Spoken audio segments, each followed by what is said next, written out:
Mais en fait, économiquement, pourquoi pas partir une business plutôt qu'en acheter une? Puis je me demande, c'est quoi les qualités qui font qu'un gestionnaire de carrière devient soudainement un bon entrepreneur? Je dirais comment savoir si le fondateur veut vraiment vendre. Parce que très, très souvent, ils disent « je suis à vendre », mais dans la vraie vie, ils ne veulent pas vendre. Ça, c'est ce que j'ai vu souvent. Comment je suis capable de détecter s'ils sont sérieux ou pas sérieux? Mon Dieu que les dérangeants ont des bonnes questions. Puis j'aurais tendance de commencer avec la meilleure des trois, on ne se le cachera pas. Pourquoi économiquement, c'est bon d'acheter une entreprise plutôt que de se partir, Danny? Bien, en fait, les deux sont bons. On veut les deux. On veut les deux.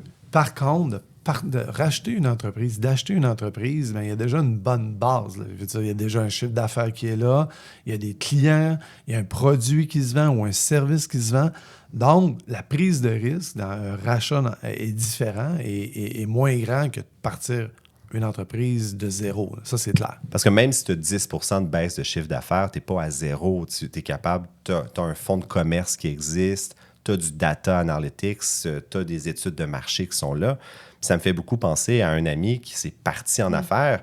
Il y avait 300 000 de mise de fonds, il voulait acheter, mais finalement, il a parti son entreprise. Mais pendant un an, il n'y a pas de chiffre d'affaires là, de son 300 000. Alors que s'il avait acheté, il y aurait eu un effet levier de ça, si je ne me trompe pas. Oui, tout à fait, avec ta mise de fonds là, qui représentait 30 % et peut-être même plus que ça si on a utilisé d'autres sources pour venir mettre de l'équité dans une transaction. Puis en fait, ce qui m'amène à réfléchir aussi qu'on a besoin de plus de repreneurs, à un certain sens, parce que l'avantage qu'il y a souvent dans une entreprise qui est mise à vendre, c'est qu'il y a eu moins d'investissement ou peut-être il y a un petit peu de retard qui est pris. Donc, il y a une opportunité d'affaires dans une entreprise qui est à vendre. Tout à fait. Et c'est pour ça qu'il faut bien le planifier, il faut le faire, il faut être proactif par rapport au reprenariat puis à céder l'entreprise. Parce que veut pas, au fur et à mesure que l'entrepreneur prend de l'âge, ben, la prise de risque est moins grande. Il va moins s'endetter. Exactement, moins s'endetter et moins au fait de peut-être des changements technologiques qui s'en viennent. Donc, c'est important d'être proactif par rapport à ça. Ça, c'est un foutu bon point aussi parce que c'est sûr que rendu à 70, 75 ans, l'intelligence artificielle, ça te tente-tu vraiment de te lancer là-dedans? C'est un très bon point.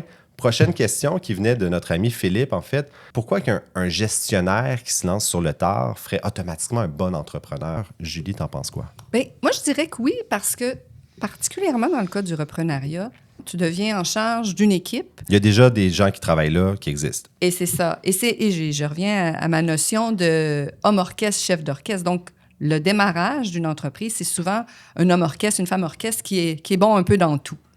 Mais quand on arrive à une certaine taille, un certain niveau, bien, c'est plus le rôle d'un chef d'orchestre, donc un rôle de gestionnaire qui est la compétence peut-être recherchée de savoir déléguer, de savoir bien s'entourer, les bons talents aux bons endroits. Je t'écoute parler, en fait, je rebondis là-dessus parce que d'acheter une entreprise te permet de prendre le rôle dans lequel tu es le meilleur. Oui. Si tu es un entrepreneur avec un one-man show, un homme-orchestre, tu es obligé de faire tout, même ce qui ne te tente pas. Alors que si tu es un bon vendeur, tu achètes une entreprise, bien, tu t'impliques aux ventes puis tu laisses les RH à la personne qui est déjà au RH. Exactement. Troisième question qui était de notre collègue Dominique qui disait comment savoir si le fondateur veut vraiment vendre? Souvent, on dit oui, tout le monde est à vendre. Si j'ai mon prix, je vais vendre. Mais c'est quoi les indicateurs qu'on le voit qu'il y a vraiment une opportunité et que la personne est prête à aller de l'avant, Danny? Je dirais la fréquence des conversations. S'il répond au courriel, s'il est motivé. courriel, s'il est motivé, s'il dit don't call us, we'll call you, donc il n'est pas prêt à vendre.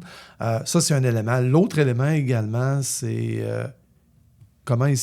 c'est quoi la planification qu'il a déjà fait de son côté. De son côté à lui.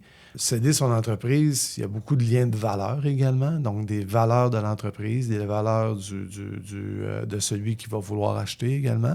Donc, dans cette conversation-là, ben, s'il y a vraiment une situation gagnant-gagnant, ben là, à ce moment-là, ça va débouler assez rapidement. Mais par contre, si l'entrepreneur... puis il ne dira pas, effectivement. Il ne dira pas, ça ne me tente pas de ta vente, t'es bien gentil, je veux rien savoir. Là. Il ne le dira pas. Non, mais ça va se sentir à un moment donné. C'est là qu'on a besoin que dans les cédants d'entreprise, on a besoin de leur collaboration pour garder nos entreprises au Québec. Là. En fait, ça, c'est fondamental, tout à fait. Moi, ce que je dis là-dessus, c'est on a besoin, nous, comme Fonds de solidarité, comme institutionnel, on a besoin que les entrepreneurs tournent les pierres également avec nous au Québec pour retrouver des repreneurs québécois. Donc, Dany, Julie, merci beaucoup. Puis on se retrouve pour une prochaine capsule.